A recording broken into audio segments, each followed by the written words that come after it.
Let's talk about 60 minutes of Kirby Air Riders. A direct aired this morning, the second Kirby Air Riders Direct. I was joking. We have more Kirby Air Riders Direct than the runtime of the Super Mario Brothers movie. It has been just an insane amount of information. Yeah. We've gotten like 6 total minutes of Metroid Prime 4 in the last 8 years, and we have over 145 minutes of Kirby Air Riders.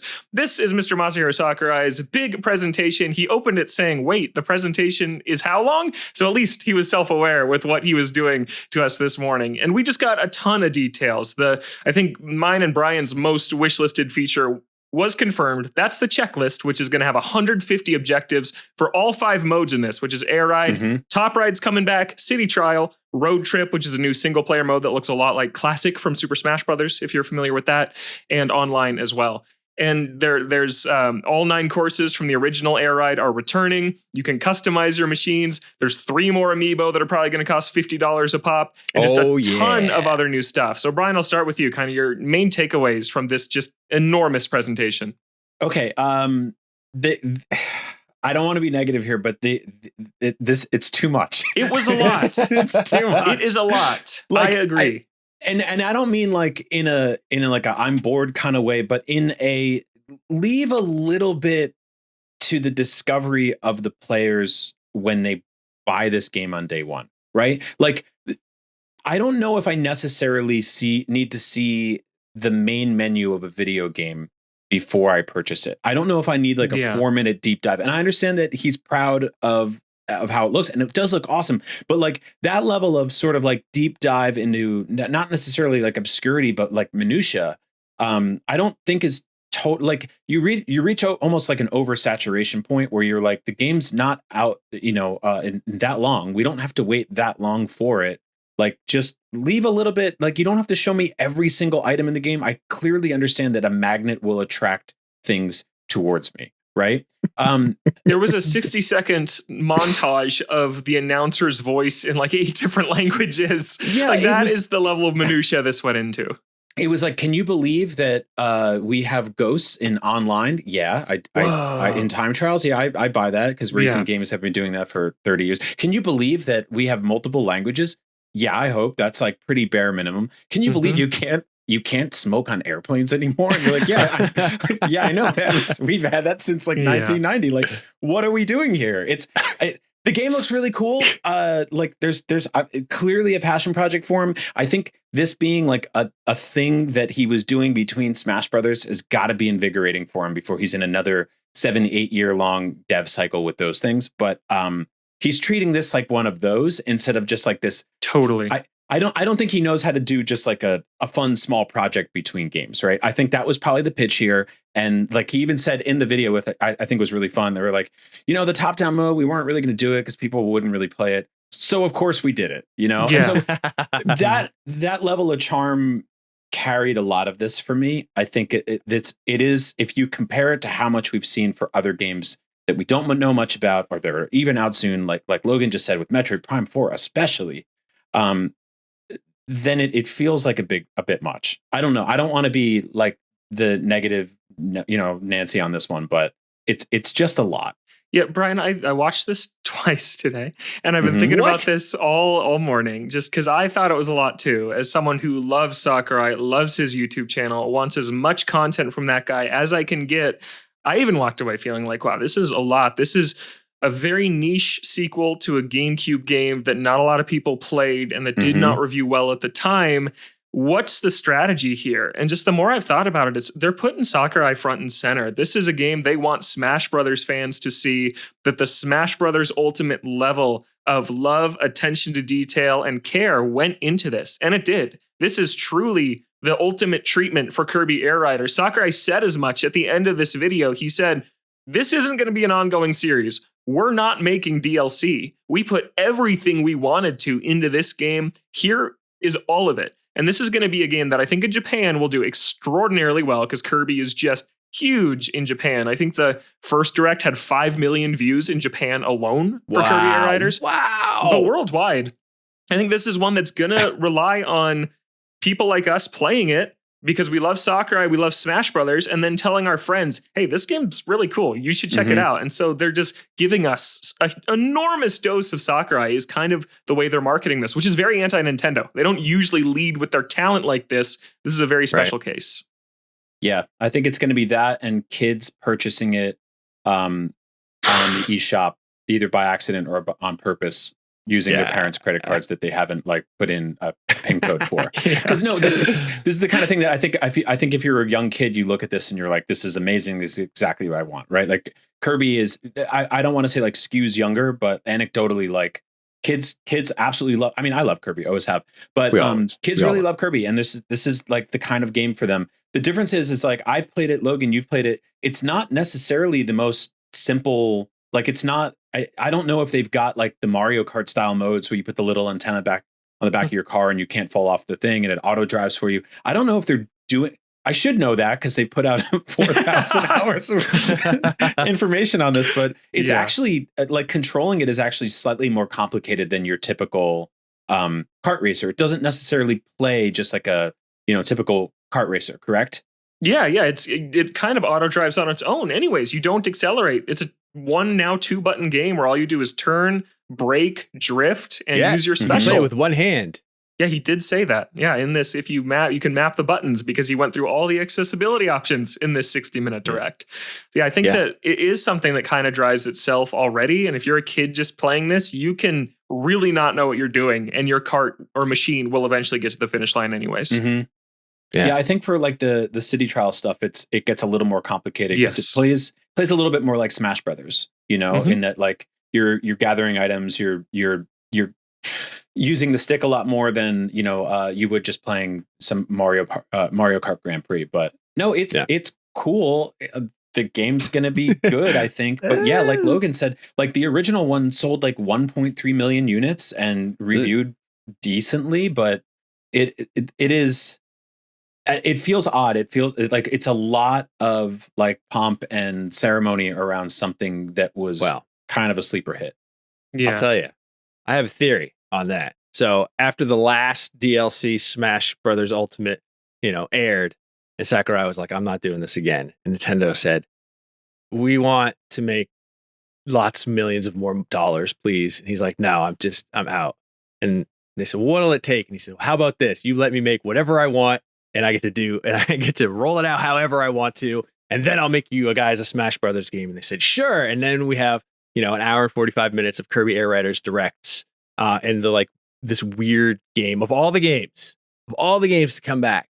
This one is the most just like, it seems to me the most like, yeah, we'll let you do what you want this time, so you can, so which is great. Can make our game. And I'm not excited about Kirby Air Riders. I'm just going to say that. However, I am very interested in Kirby Air Riders.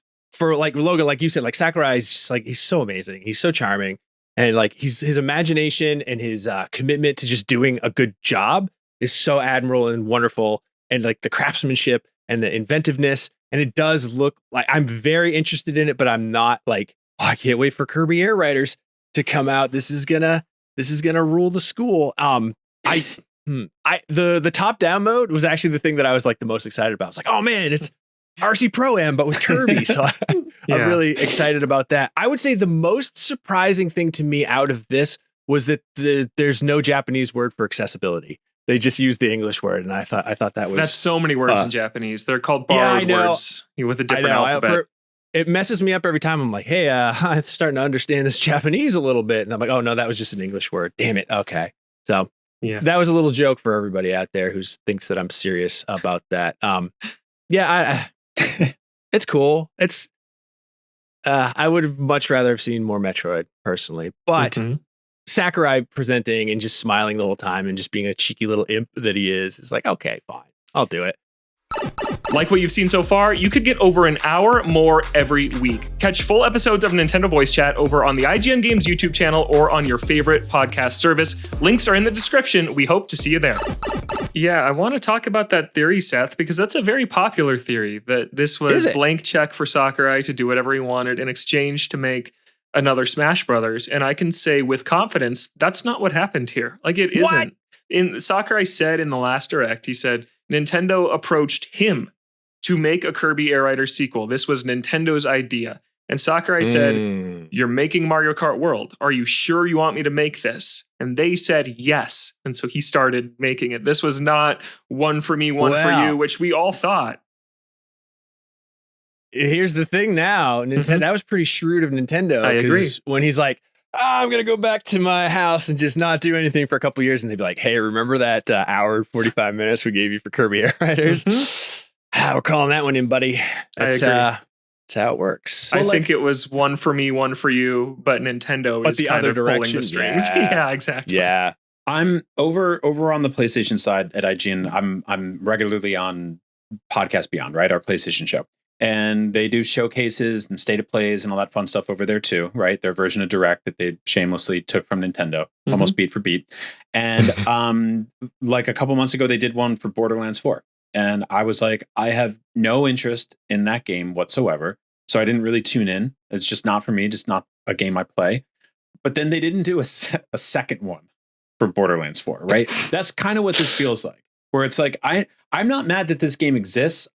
I'm happy that it exists. I'm just a little surprised at the promotional rollout for it compared to pretty much everything else in Nintendo history, right? Me too. Like it's just, if you look at the total runtime versus literally any other game like that they've maybe ever put out, like this is the kind of thing I think you could have done I definitely think you could have done for Tears of the Kingdom, right? They barely wanted to show us anything, which is crazy. Yeah. Because I remember doing the preview event for that, and it was what we were shown, what we could see. It was pretty flexible in terms of what we could do, but there was a lot of like, we want to keep a lot of this secret. We want to keep it a secret for fans, and Nintendo's always historically been secretive about their stuff because discovery is a huge part of their game design.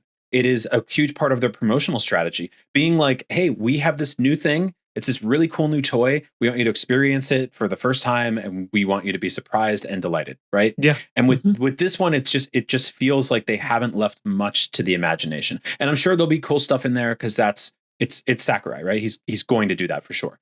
But so far it just feels like you've just shown us every single part of this thing.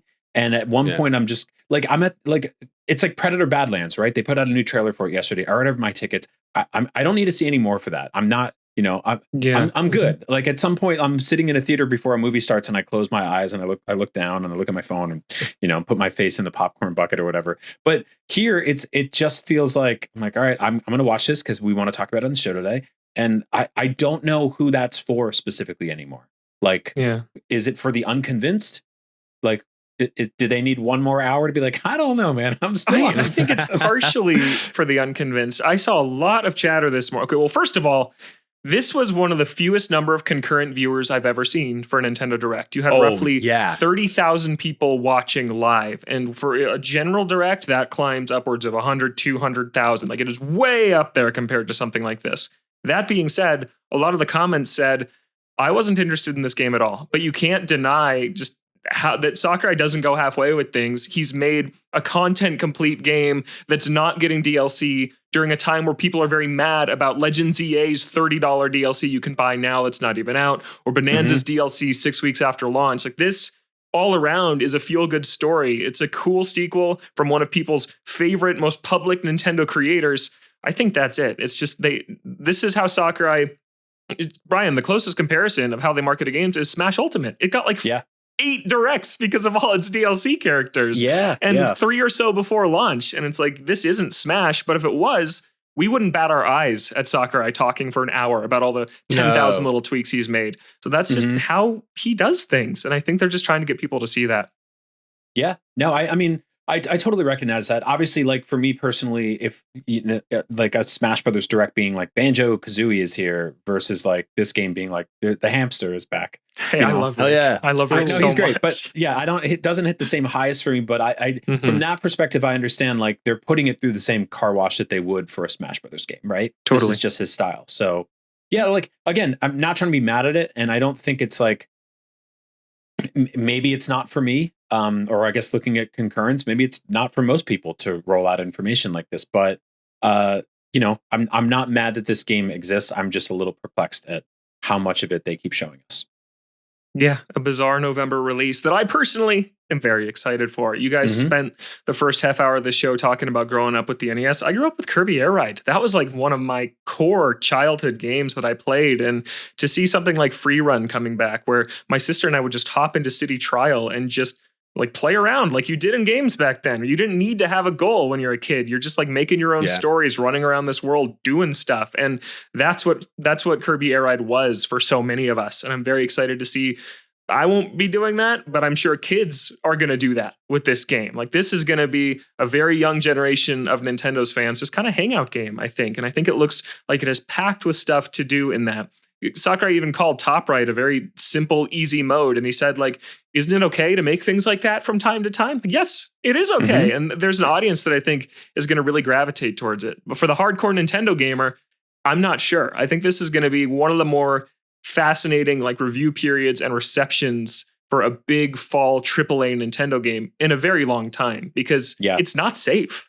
Like criticize Nintendo for being safe or boring or whatever. I don't know why you would do that anyways, but this goes against all of those criticisms. This is a very strange choice for a November game.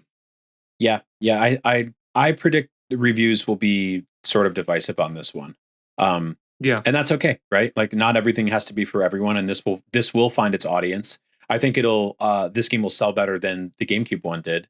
For sure. I think like a fall release date and, a bunch of people getting their consoles for Black Friday or the holidays for the first time. We just got sales numbers from September, and the Switch 2 was the best-selling system. It's been pretty, like, I think people thought it would just sort of peter off after it launched back in June, and it didn't. It's been going strong, and they've been really smart about having a steady just sort of machine gun of release dates. It feels like every other week there's another big game from them this year. And if it's not from them, there's like a bunch of third-party stuff that's been going really well, or indies that are launching day and date. And so there's a lot there for people. So I think this one's going to do well, and I think it'll connect with people, especially younger audiences. But I'm interested to see how it does for like old school hardcore Nintendo fans, game reviewers, all those folks. But if it finds its audience, who cares? Yeah. Any other details from this that stood out to us, or should we move on? Like we talked a lot about the marketing and doing 60 minutes of this, but was there anything in there that you really liked or really didn't like? No. Okay. I got a couple. I was trying. It's like the little like the driver's license thing or whatever, and like I'm like, oh, cool. I don't know why. That just like the photo mode stuff is cute. Yeah, it struck a chord and like a tickle in the back of my brain. I was like, ooh, I can customize a fake driver's license. The customization kind of like a credit card to me, with like the big numbers in the bottom. It has the raised numbers like an old credit card. And I was like, oh man, look at that. That's so okay. But then again, I am just a big dumb idiot who loves that sort of thing. So look at that. Goromon bench warmer. That's what they used to call me back in high school. I really liked I mentioned the checklist mode at the top, and there's going to be 150 objectives for each mode. And one detail that is buried in the 46-minute mark of this presentation, and understandably, a lot of the people watching, their eyes are probably glazed over by that point. Sakurai says that you can click on a mission and it will instantly set up that mission for you.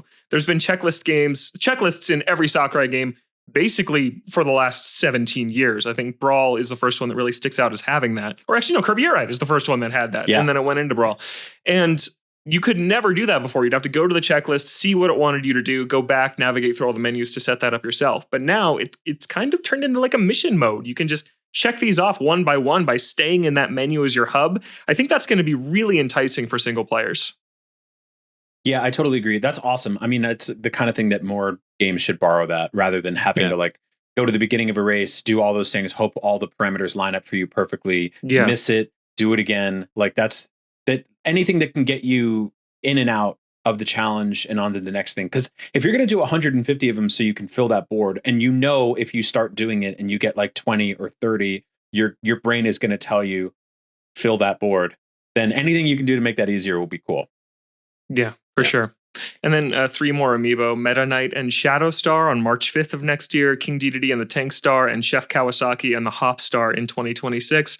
Oh boy, this is $250 US worth of Kirby Air Riders Amiibo. Of magnetized Amiibo. Hell yeah.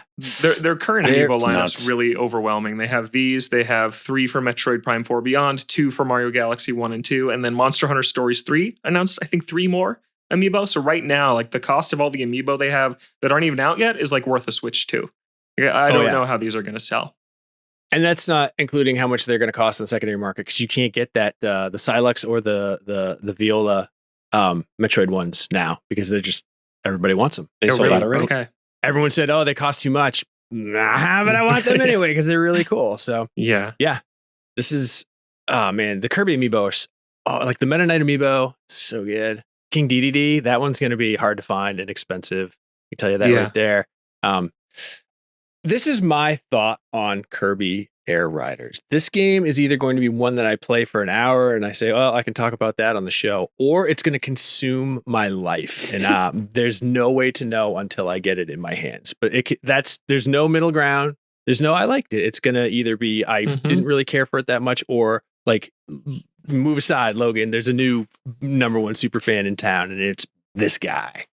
Well, you'll be able to find out. I'm pointing to myself a little before launch, Seth, because the global test ride runs November 8th, November 9th, 15th, and 16th at specific time windows, like they always do, like 5 a.m. Pacific, 1 p.m. Pacific. You can go find those yourself on Nintendo's official channels. But yeah, people are going to have a chance to try Kirby Air Riders, a few tracks, some city trial stuff, some stadiums. So the online demo event, check that out. If you are still confused at what this game is after a feature film's length's worth of Nintendo Direct about it, you can find out. Yeah, but that's out in less than a month. Yeah, we got 2 weeks to go till Hyrule Warriors, then 2 weeks after that to Kirby Air Riders, then 2 weeks after that to Metroid Prime. Like this, this year's going to cook for the rest of 2025. Very excited for Kirby Air Riders in just a few weeks, but out now last week that kind of kicked off this run of first party releases, Pokemon Legends EA, and we had Reb and Jada and Casey on the show last week. Thanks for watching Nintendo Voice Chat, but this was just a clip. Click the NVC playlist right now to find new weekly episodes and the best from our backlog. Come hang out with NVC every Friday.